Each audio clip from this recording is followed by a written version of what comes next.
Hello and welcome to ModSpot, the mod review and tutorial show. I'm BonBonB and you're very welcome. So, if you're new to modding and or new to the series, please go and watch the first 90 seconds of episode 1 of this series.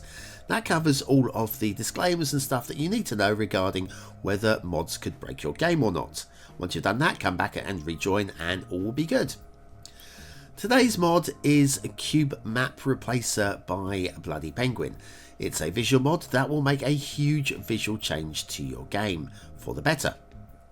The question, will it break my game? Well, no, but also kind of yes. Don't worry, we've got it all covered. Will it break the mechanics of your game? Will it break the way that your city runs? Will it break the way that everything loads in? No, not really. It won't do any of that. That's fine. But if you like to have that lovely twinkle twinkle of the night with all the lights on in the windows and take screenshots like that, and if you like the sunrise and the sunset in the base game, there's beautiful red colours that they've built in. It's lovely. Well, you will lose all of that. But what you gain is worth it. It just depends on how you want to play the game. So anyway, let's crack on. How do you get this mod? Well, it's simple.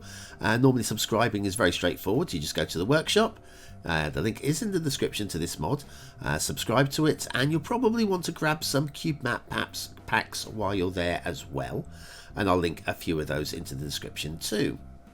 Then launch your game, go to Content Manager, enable the mod and the Cubemap packs that you want, and then start a new game or load an existing one and the mod will be active. And it might work. If it doesn't, then things get a little bit more complicated, but not too much, and I'm pretty sure that you can handle it. For many people, the mod doesn't work with the current version of Daylight Classic, but Daylight Classic is a dependency. So here's what to do, and this is courtesy of Mr. Miyagi. And what I'd like you to do is I'd like you to all thank Mr. Miyagi down in the comments below. That'll be really good. I'll make sure he gets to see it all and ask him to reply to you each individually. Or maybe he won't. Anyway, first of all, you need to unsubscribe to Daylight Classic. Then in the description, you'll find a link to a Dropbox containing the old version of Daylight Classic. Download this and unzip it. Now for Windows users, go to File Explorer on your desktop and then find Users, your username, App Data, Local, Colossal Order, Cities Skylines, Add-ons, Mods. And then create a folder here called Daylight Classic. Then copy the downloaded files into this folder. Then, when you launch your game, you'll be running the older version of Daylight Classic, but you'll no longer have the fully working day-night cycle. And I'll show you how this actually affects your visuals during today's show. So here we are. We are in Duveau. The map is St. Catherine's Point by myself, and this is my city build. We have no animations on at the time because I've got a little bit of a null exception error that keeps popping up. And I don't have time to fix it at the moment, so we'll just have it frozen so we can't have that error pop up. But everything will be fine. We can see what's going on anyway. Right, so what is the Cubemap? The Cubemap is the skybox. This thing up here. Now, there are a few vanilla skyboxes that come with the base game, and depending on which theme you're using, you'll get a different sky, such as Boreal, which would be dark and moody, Tropical, which will obviously be bright and bluey, and this one here, I think this is Temperate. I believe this is Temperate. It might be European. But anyway, there we go. That's the skybox. It's basically, think of the inside of a box. This is what's painted on the inside of a box that we're looking up at. And because computers are very clever, I can't really see the joins in the corners. I'm really quite impressed. Anyways, do you want a prettier one? The answer is yes. Well, that's what the Cubemap Replacer is all about. So let's open up this options and have a look. So up here in the top right hand corner, you have the options, the cog there, the gear cog. Give a little click on that. And down here, you'll see options. Select options. And then on the left hand side here, you've got all the mods that you've got available. Click on Cubemap Replacer. And then at the top here, it says Cubemap Day. This is the cube map we'll be using during the day. The second one, cube map night. It looks like this will never be fixed. There will never be an option for a night view.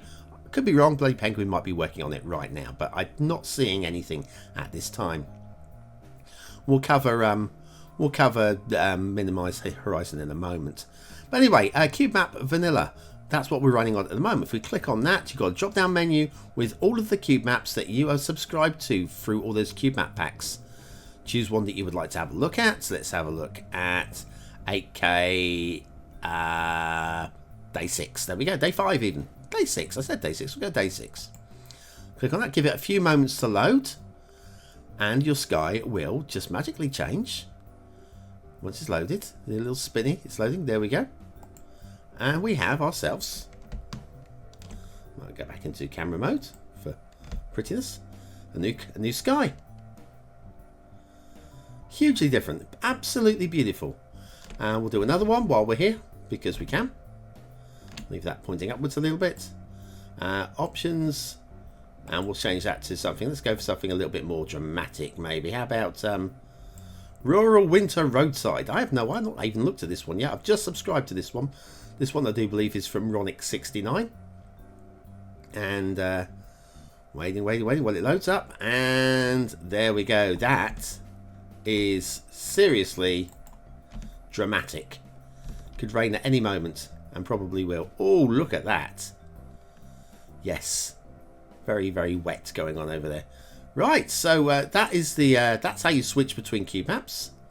Oh, look at that. Just beautiful. Oh, it's so beautiful. So anyway, I did promise you we'd have a look at how it changes through the day-night, because we don't have a day-night cycle. Obviously, I'm using Ultimate Eye Candy to be able to move through the day-night. So we're about 1 o'clock in the afternoon. If I move this up a little bit so we can get, there we go. Actually, we'll come down here. We'll have a little look at the city. There we go. So the town. If we move this to night view, and we see everything still goes into night view. Beautifully done. But if we swing the, actually, I'll swing it back to daytime so we can show you that same sequence as we. There we go. And we pull up, and there's our night sky doing the same thing now. That is our night sky now. You see the stars poking through, but basically the skybox doesn't change at all at this time. So you lose that beautiful sunset. The sunset, by the way, will be, if we come up and over the ridge, have a look, I'll look over towards the lighthouse island over there. The sun will be setting directly behind that island, and when we get to, there we go, that you can actually see there is sun setting there, but we're not getting any of those golden hues that you might be liking if you're into the pretties like I am there. So basically that's all there is to it. And once you have installed it and got the correct version of Cubemap Replacer in place, all you need to do is have some Cubemap packs, and we'll have a little look at how about one of these up here. Table Mountain. Give it a moment to load, and it's there already. That was a quick load. And that one is, yep, the greys clouds against the blues of the skies, and the sun peeking through. Look at that. It's stunning. Absolutely stunning.